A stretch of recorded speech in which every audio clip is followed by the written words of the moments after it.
listening to the show and being a part of the blues, and also, passing for being here so many years. But I've introduced James Montgomery more than any other blues artist ever. He is truly my brother in the blues. And tonight, this afternoon, was one of the best shows I have ever seen him do. Not only the intimate setting, the arrangements, the band, the purpose with Tyler and the Mentor program, but the real Blues Fest, New England Blues Society. I'm just thrilled and honored to be here. Well, and I'll tell you, any event that Holly Harris shows up for, I'm honored to be at that event. So it's mutual, Holly, and thank you very much. And certain people throughout the years have held this community together. The late May Kramer was part of the glue that held this blues community together. The late Shirley Lewis was part of the glue that held this community together. And there's no overestimating the amount of energy and the way that Holly Harris, Carty Allen, and a few other people on this scene hold this community together. So she's like a goddess to us, and thank you very much. You're welcome. Let me ask you a couple of questions here. And I was thinking about this, obviously, today, that I'm not only thrilled here, but really haven't sat down this formally. So it's kind of exciting for me, too. And I know we are having a great day. We've talked about the purpose. Is there anything else you'd like to say about the Real Blues Fest and the purpose for filming today? Because I think it's so incredibly important. Well, we started the Real Blues Fest years ago. I did an event for the Woods Hole Film Festival and Judy Lasser. And, we got to talking afterwards, and we thought what a great marriage it would be to bring blues and the film world together. And we're in our, I don't know, she would know better than me, but I think it's like our 16th or 17th year. We put on shows to raise money for healthcare for musicians and also to provide assistance to first-time filmmakers. We've got Robert Craig, Delbert McClinton, Dickie Betts, Huey Lewis, James Cotton, Coco Taylor, Honey Boy Edwards, the Los Lobos, Johnny A. The list goes on and on of all the people that we've been able to get together to help support the blues and film community in New England. So we're very happy about that. And I feel very honored because I was the first recipient of the May Kramer Award. Absolutely. And so deservedly so. So, near and dear to my heart, and there was a benefit for her last night that I know some of you attended. So, very, very cool. You're such a great supporter of the arts. You're also a big supporter of Veterans Affairs. And I really commend you for that. You do endless benefits and a lot of giving. Well, I think the thing that's unique about our band is the first benefit we did for veterans was in 1972. And at that time, actually, it was unfashionable, and we actually lost fans who thought that somehow or another we were supporting the war in Vietnam, or supporting the administration, or supporting the Secretary of State or somebody. But in fact, we were approached by a very, very small group of Vietnam veterans, and all it took was one day of walking around the streets and seeing these people that need help. So we bailed in to help people, not any causes, and we didn't have any political stance at all. We just saw veterans who needed help, so we did what we could to help. Yeah. And we continue since then. When you graduated from Boston University, I dug this out today. The Caulfield band. You were in this band. Oh my God! Look at my I know. I was going through some of your bios that I hadn't really spoken to you about, and this is incredible. This is the Caldwell Winfield band. At the time, I think they might have been considered the biggest band to come out of Boston, and it was pre-Boston sound, like just a year or so, I think. In the chronology back then, but I don't know. But I think the Caldwell Winfield band, I know they opened up for Janis Joplin and the Chambers Brothers, and they were a great band based out of Boston, named after Mike Winfield and Billy Caldwell. And Billy Caldwell, Tally, you would have loved to seen him play because he mastered all three of the King styles, and went from there. And I saw a show that you did one time with Freddie King at Paul's Mall, and Freddie invited him up to play. And after Billy got through with the second chorus, Freddie King just put his hands down at his side and just watched Billy Caldwell play. I mean, that's how great the Caldwell Winfield Band was. And half of them lived in Woodstock and half of them lived in Boston. So I used to, when I was in college, I used to spend my weekends in Woodstock with Paul Butterfield and Van Morrison and Maria Muldaur and all the great people that were living in Woodstock then. And you know, it wasn't until I think the Jay Giles Band came around that, you know, became really the first big national band out of Boston. Of course, Aerosmith was playing around the same time. Like here again, I'd have to get out some kind of calendar or chronology. But this band, the Caldwell Winfield Band, was the biggest thing out of Boston for a while. And they got me started in New England, and I love these guys with all my heart. And So I was happy to bring that today. And thank you very much. You're That's welcome. great. Thank you. Yeah. As a matter of fact, that band, almost all of that band, who were living in Woodstock at the time, Colin Tilton and Jack Shore and the drummer, were all the musicians who played on Van Morrison's Moon Dance record. Guys from the Caldwell Winfield Band. So quite a great history. And when he finished Boston University, he had an offer he couldn't refuse. What's that? When you finished BU, he got an offer from a band Well, he couldn't refuse. you know, it looked as though I was getting ready to teach at BU, and you know, Professor Sprout and Professor Rubin, especially Julian Baird, John Clayton, some of the professors at BU were kind of. It looked as though I was going to have a career as an English professor, and then I got a call from the Allman Brothers record label. With an offer that was in the hundreds of thousands of dollars, and I just said, I called my dad. I said, you know, I know that we were excited about me teaching at BU, but I'm going full-time rock and roll. I started with the Detroit accent, rock and roll.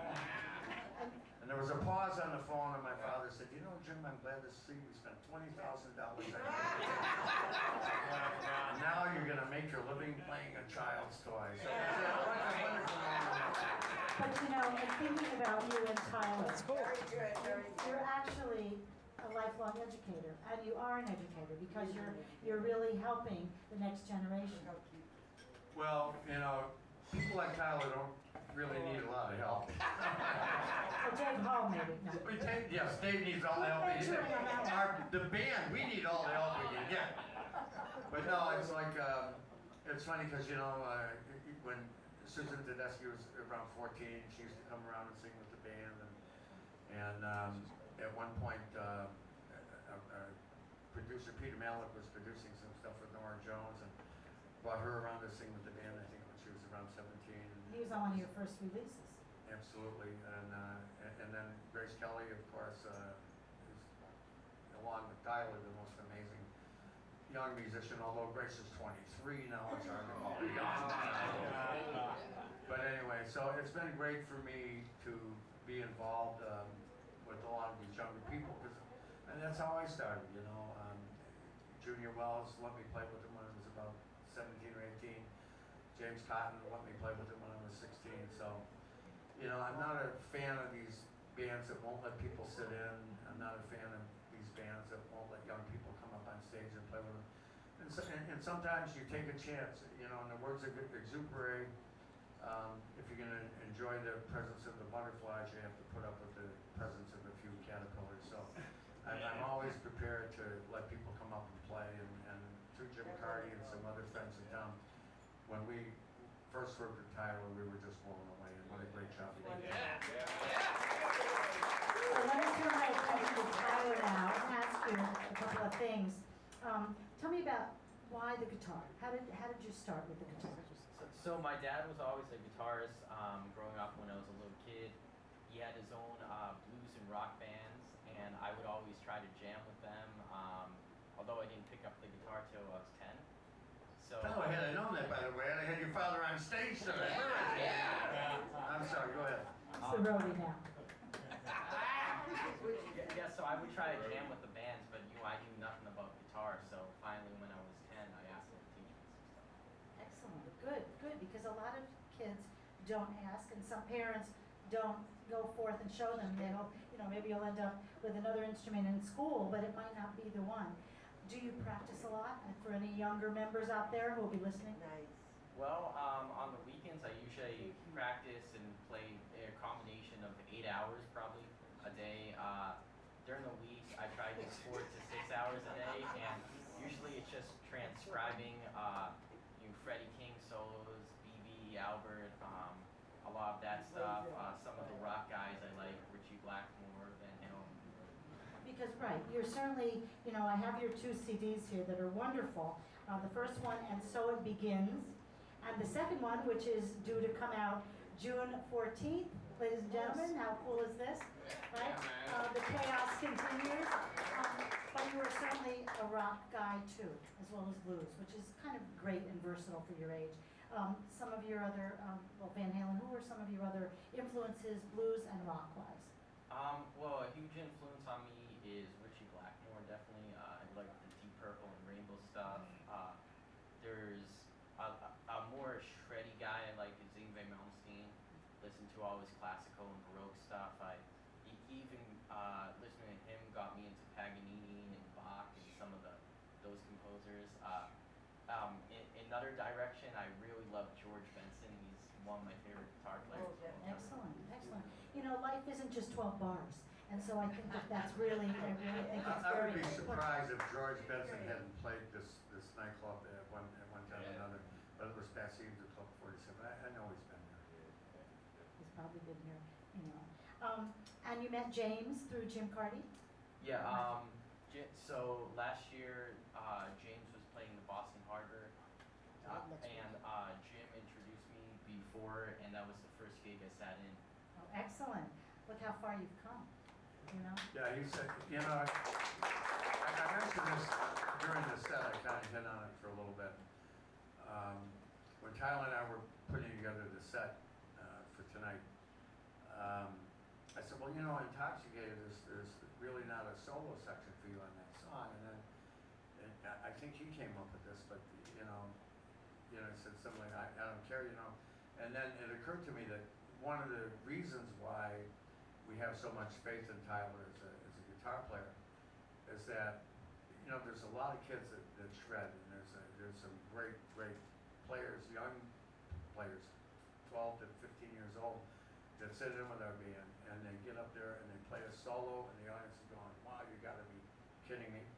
And, but when the solo's done, they really kind of just stand there with the guitar, and wait for the song to end. So we picked Intoxicated tonight to show that Tyler's more than just a soloist, and you can tell just by listening to him and his influences and the people he listens to, that he is in fact an ensemble player and knows how to fit in with the band, knows how to play chords. And one of the other things we did, which was interesting, we decided to let him see what it was really like to put on a show like this, because we're all, our schedules are all busy. The guys in my band, even though some have been with me for 14 years, they're all gunslingers, Money talks, people mumble, But, so oftentimes when we played with Huey Lewis, or when we had the band with Alice Cooper and Ace Frehley and Chad Smith and the Chili Peppers, when you put these bands together, sometimes you show up on the day of the show, you run through 2-hour rehearsal, and you put on a 5-hour show. And so Tyler, today, we ran through that set. The set you saw tonight, we spent an hour on running through with him. So we're mentoring this guy. We're not making it easy on him. This is how it goes. You show up 3 hours before the show, you rehearse for an hour, you get something to eat, and you play. And the reason why we had confidence in him is because he's an all-around player and knows how to play to be an ensemble player and not just a shredder. So he's great in that department. I wish we could go on, but we can't. I have so many questions to ask these guys. I'm intoxicated by the whole event here Well, yeah, today. what are you doing after the show? And I'd like to invite you both to sit down with me at another time and see, like a spiral, and see how we go, how the world goes, because I'm quite curious where you're gonna be in 5 years, what you would like to do with your next round. You've done so much, and is there anything that you haven't done and what is meaningful to you in life, you know? But Well, you know, I play with a lot of people. People ask me all the time, is there somebody you want to play with? And I usually just say, I don't know. But I finally figured it out. And I want to play with Keith. Anyway. okay, there we go. Anyway. Yeah, but this is all about Tyler tonight, and what a great job he did tonight. What a great young talent he is. Thank you all so much for coming and being part of this wonderful audience at Phil Vaccine for the Real Blues Fest. I'm Holly Harris with James Montgomery. Holly Harris. Thank you all.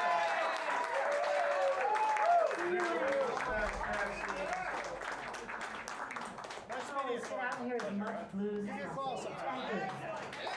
you.